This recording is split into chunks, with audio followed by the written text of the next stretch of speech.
नमस्कार, आप देख रहे हैं ग्रैंड न्यूज नेटवर्क और मैं हूं आप सभी के साथ आयुषी। चलिए नजर डाल लेते हैं आज की तमाम खबरों की ओर। बिलासपुर के सिपत थाना क्षेत्र में मिले एक युवक के शव की गुत्थी को पुलिस ने महज 24 घंटे के भीतर सुलझाते हुए हत्या के सनसनीखेज मामले का खुलासा किया है। पुलिस जांच में ये सामने आया कि मृतक शादीशुदा युवक था और पिछले 2 वर्षों से एक महिला के साथ उसके प्रेम संबंध थे। घटना वाले दिन दोनों के बीच विवाद इतना ज्यादा बढ़ गया कि युवक की गला घोंटकर हत्या हो गई। पुलिस ने वैज्ञानिक साक्ष्यों, घटनास्थल की जांच और पूछताछ के आधार पर आरोपी महिला को गिरफ्तार कर न्यायिक रिमांड पर भेज दिया है। सिपत थाना पुलिस के मुताबिक 29 जुलाई को ग्राम कौड़िया निवासी दुर्गा प्रसाद पटेल ने सूचना दी कि चंद्र प्रकाश पटेल अपने घर की बाड़ी में मृत अवस्था में पड़ा हुआ है।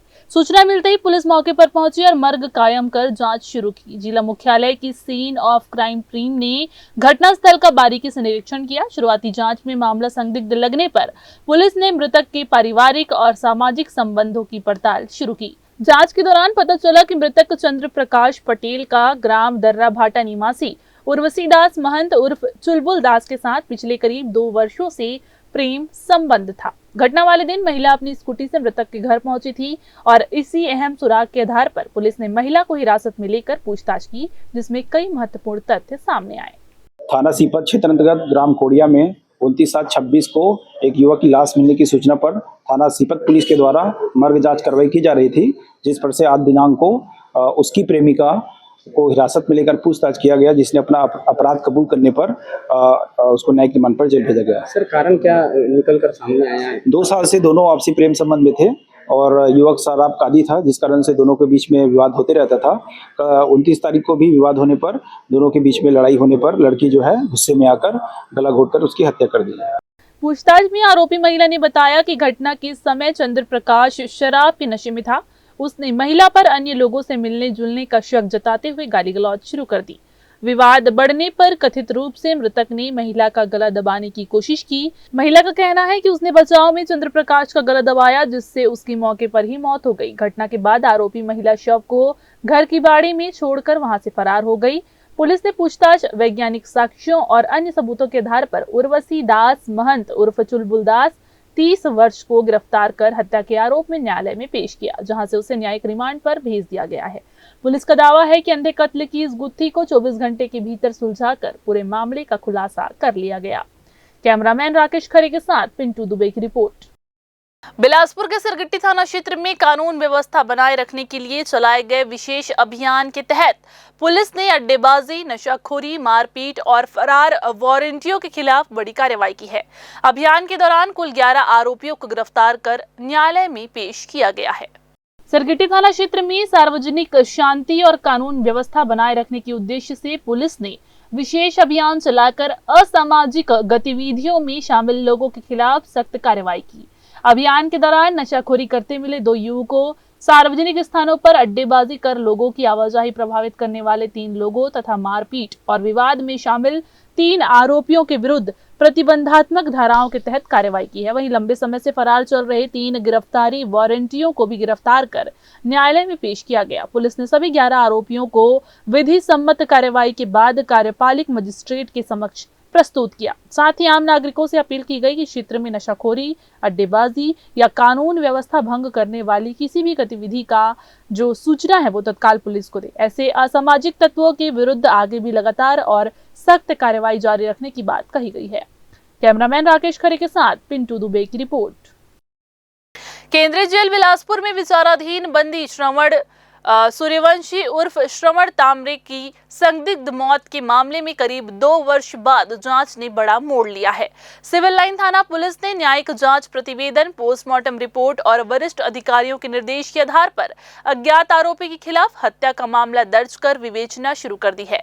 पुलिस के अनुसार ग्राम मोहरा थाना सिपत निवासी 34 वर्षीय श्रवण सूर्यवंशी को आबकारी अधिनियम के एक प्रकरण में जनवरी 2024 में गिरफ्तार कर केंद्रीय जेल भेजा गया था। 21 जनवरी को तबियत बिगड़ने पर उसे सिम्स अस्पताल में भर्ती कराया गया, जहां 22 जनवरी को उपचार के दौरान उसकी मौत हो गई थी।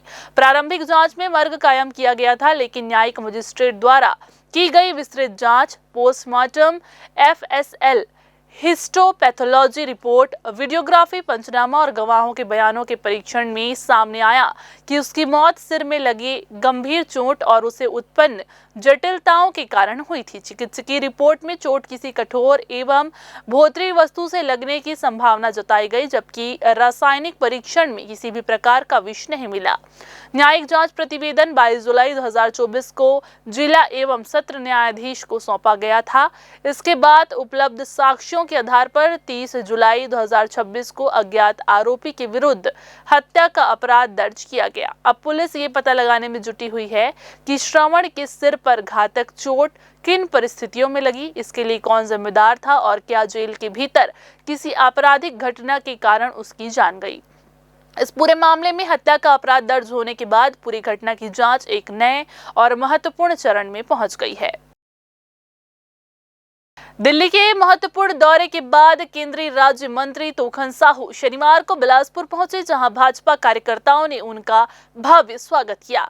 इस दौरान कार्यकर्ताओं ने कटघोरा डोंगरगढ़ रेल परियोजना को मंजूरी मिलने पर उन्हें बधाई दी और मीडिया से चर्चा करते हुए तोखन साहू ने कहा कि प्रधानमंत्री और रेल मंत्री ने छत्तीसगढ़ को बड़ी सौगात दी है। कटघोरा डोंगरगढ़ रेल परियोजना के स्वीकृत होने से बिलासपुर, तखतपुर, मुंगेली, डोंडी, पंडरिया, कवर्धा, राजनांदगांव और डोंगरगढ़ सहित पूरे क्षेत्र को सीधा लाभ मिलेगा। उन्होंने कहा कि रेल लाइन बनने से आवागमन सुगम होगा, उद्योग धंधों को बढ़ावा मिलेगा और व्यापारिक गतिविधियों में तेजी आएगी। वर्षों से जिस परियोजना का इंतजार किया जा रहा था, वो अब धरातल पर उतरने जा रही है। रेलवे लाइन परियोजना को मंजूरी मिली है। आदरणीय प्रधानमंत्री जी ने, आदरणीय हमारे रेल मंत्री जी ने इसको मंजूरी के लिए सहमति दी है। ये बड़ी सौगात है। ये रेल परियोजना के बन जाने से बिलासपुर, तखतपुर, मुंगेली, लोरमी, पंडरिया, कवर्धा, राजनांदगांव के लोगों को, डोंगरगढ़ के लोगों को इसका लाभ मिलेगा। उद्योग धंधा भी बढ़ेंगे, व्यापार भी सुगम होगा। एक बड़ी सपना साकार होने जा रहा है। इसके लिए मैं बिलासपुर संसदीय क्षेत्र की ओर से, छत्तीसगढ़ की जनता की ओर से, राजनांदगांव की जनता की ओर से आदरणीय प्रधानमंत्री जी का, आदरणीय रेल मंत्री जी का और आदरणीय मुख्यमंत्री जी के प्रति बहुत बहुत आभार व्यक्त करता हूँ। इधर केंद्रीय राज्य मंत्री तोखन साहू ने कहा कि लंबे समय से लंबित महानदी जल विवाद के समाधान की दिशा में सकारात्मक पहल हुई है और जल्द ही इसका रास्ता निकलने की उम्मीद है। उन्होंने बताया कि इस संबंध में केंद्रीय जल शक्ति मंत्री CR पाटिल से विस्तृत चर्चा की गई है। उनकी पहल पर छत्तीसगढ़ और ओडिशा के मुख्यमंत्रियों की बैठक आयोजित हुई, जिसमें उन्हें भी शामिल होने का अवसर मिला।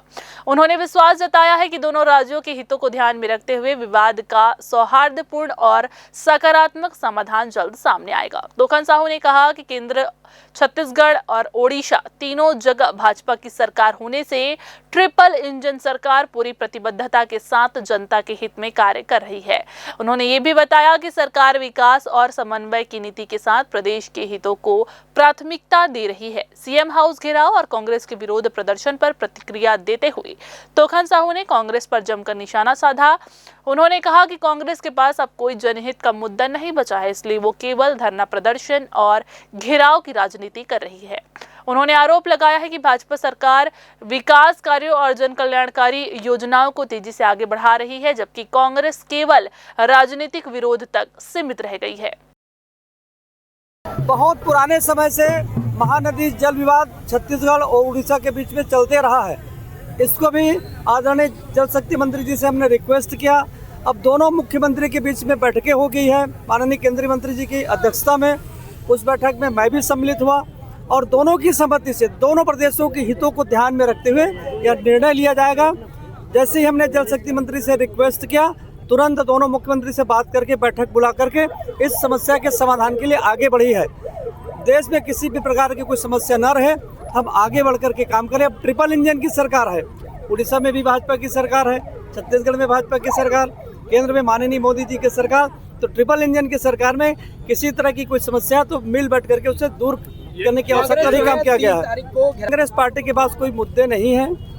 जिस भी प्रदेश में चुनाव हो रहा है, जनता उन्हें जवाब दे रही है। कांग्रेस मुद्दे विहीन बात करती है। कांग्रेस के पास कोई मुद्दे ही नहीं है, चाहे वो धरना प्रदर्शन करे या घेराव करे, जनता का ध्यान आकर्षित नहीं कर पाएंगे। तो ये थी आज की बुलेटिन की तमाम खबरें। अगले बुलेटिन में फिर होगी आपसे मुलाकात, तब तक के लिए मुझे दीजिए इजाजत। नमस्कार।